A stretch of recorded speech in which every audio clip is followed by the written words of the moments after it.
Hoş geldiniz. Arkadaşlar ben şimdi bir Barnotal'da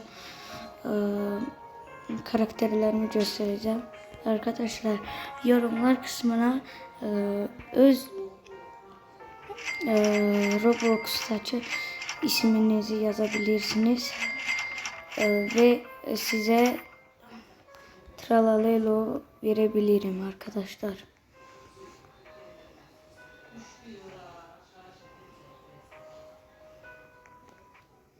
Arkadaşlar sizi zürafa çelesti ne lan? İndekste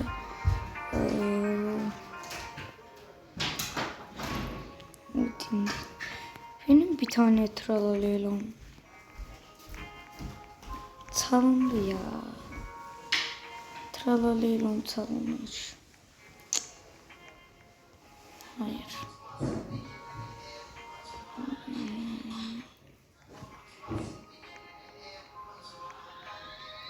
Arkadaşlar isminizi yazabilirsiniz Roblox'ta.